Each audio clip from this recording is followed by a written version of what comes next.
పశ్చిమ Godavari కొండేపాడులో food poison కలకలం రేపింది. బజ్జీలు తినడంతో 13 మందికి తీవ్ర అస్వస్థతకు గురయ్యారు.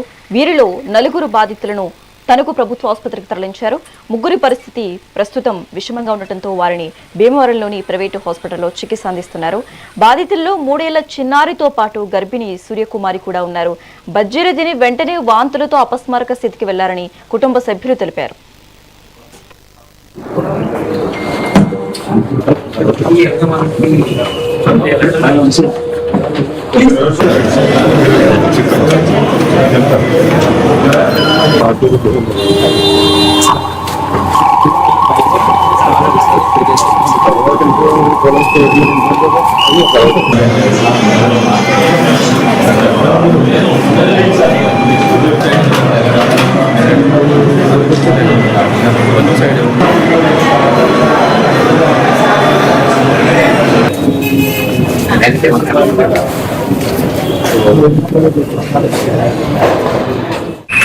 ఒక 4 కేసులు ఫుడ్ పాయిజనింగ్ అయింది అని చెప్పి మన దగ్గరికి రావడం జరిగిందండి.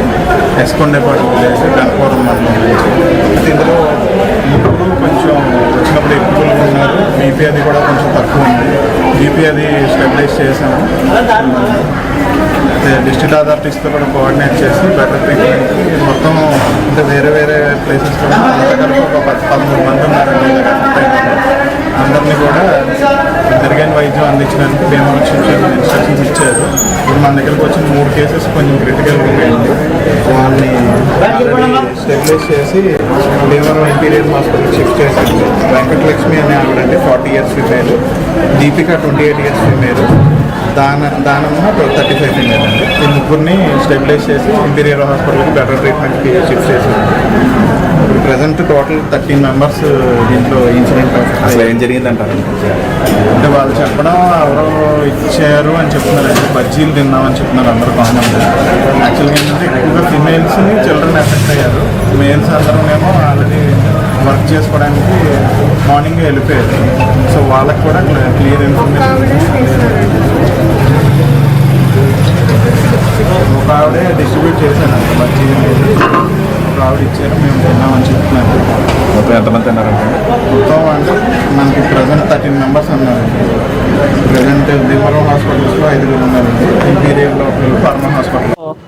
ఒక కుటుంబము ఆ చుట్టుపక్కల 2 కుటుంబాలకు సంబంధించి అంటే పాత 1 ఇయర్ బ్యాక్ మైదా పిండితో పునుగులు చేసుకొని తినడం వలన ఒక 2-3 అవర్స్ తర్వాత వాళ్ళు అస్వస్థతకు గురయ్యారనేది మనకు వచ్చిన ఇన్ఫర్మేషన్. దాంతోపాటు వాళ్ళకి వామిటింగ్స్, డయేరియా కొద్దిగా ఉండడం వలన బాగా నీరసము, కొద్దిగా అన్కాన్షియస్ స్టేజెస్ కూడా వచ్చినాయి.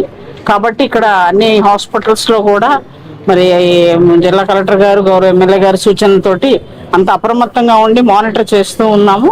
కొద్దిగా ఒకళ్ళిద్దరికి ఎంఆర్ఐ కూడా అవసరమయ్యే పరిస్థితి ఉంది. ఒక చిన్న బాబు కూడా ఎఫెక్ట్ అయి ఉన్నాడు, 2 ఏళ్ల బాబు. కాబట్టి వీళ్ళకి ఇప్పుడు ప్రస్తుతానికైతే స్టేబుల్గా ఉన్నారు. అది ఫుడ్ అనాలిసిస్కి అయితే పంపించడం జరిగింది. పునుగులను వాళ్ళు వాడిన మైదా పిండి, నూనెని ఫుడ్ ఇన్స్పెక్టర్ ద్వారా శాంపుల్ మేము టెస్టింగ్ పంపించాము. రేపు సాయంత్రం కానీ ఎల్లుండి కానీ రిపోర్ట్ కూడా వస్తుంది. అప్పుడు దాకా వీళ్ళు ఎవరికి కూడా ఏ ప్రమాదం లేకుండా అన్ని హాస్పిటల్స్ యాజమాన్యాల వాళ్ళు, ఈ 3 హాస్పిటల్స్ వాళ్ళు కూడా చాలా నిరంతరం పర్యవేక్షిస్తూ మేము కూడా వాళ్ళని చూసుకుంటూ ముందుకు తీసుకెళ్తాము. ఎక్కడ కూడా ప్రాణాపాయ పరిస్థితి అయితే వచ్చే పరిస్థితి ఇప్పటికీ లేదు. సో మిగిలిన నివేదిక వచ్చిన తర్వాత మిగిలిన ఇన్ఫర్మేషన్ మీకు తెలియపరచడం.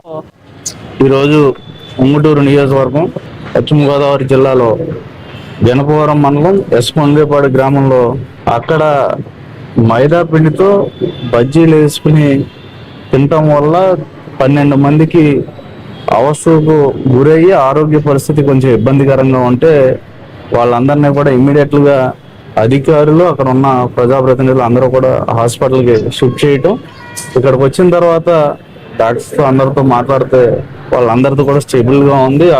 అలాగే ఒక 2 డేస్ అబ్జర్వేషన్లో ఉండాలి ఫైనల్గా చెప్తా అన్నారు. మాకు మా జిల్లా అధ్యక్షులు చిన్నబాబు గారు, అలాగే చంద్రశేఖర్ గారు, డిఎంహెచ్ఓ గారు, అలాగే మన జేసీ గారు, కలెక్టర్ గారు, వీళ్ళందరూ కూడా మానిటరింగ్ చేస్తా వాళ్ళందరినీ ఎప్పటికప్పుడు వారికి ఏ వైద్యం కావాలంటే ఆ వైద్యాన్ని కూడా అందుబాటులో ఉండేటట్టు మన ఇంపీరియల్ హాస్పిటల్లో ఒక 4, అలాగే మన భీమవరం హాస్పిటల్లో ఒక 5, వర్మ హాస్పిటల్లో 1, వీళ్ళందరినీ కూడా అన్ని హాస్పిటల్లో కూడా మెరుగైన వైద్యం అందించేటట్టు, ఒకవేళ ఫర్దర్గా ఎటువంటి అవసరం వచ్చినా ఎక్కడికన్నా షిఫ్ట్ చేయాలన్నా కూడా మన మినిస్టర్ గారి దృష్టికి తీసుకువెళ్ళి వాళ్ళందరినీ కూడా షిఫ్ట్ చేసేటట్టు కూడా ఈ నైట్ అంతా కూడా వాళ్ళు మానిటరింగ్ చేస్తూ ఏ సమయంలో వాళ్ళకి అవసరం అవుతుంది దాని అన్నింటిని కూడా సిద్ధం చేసేటట్టు అందరూ కూడా ఉన్నారు. ఏదన్నా ఉన్నా కానీ మీకు ఫర్దర్గా ఇన్ఫర్మేషన్ చేస్తాను మీ అందరూ కూడా తెలియజేస్తాను.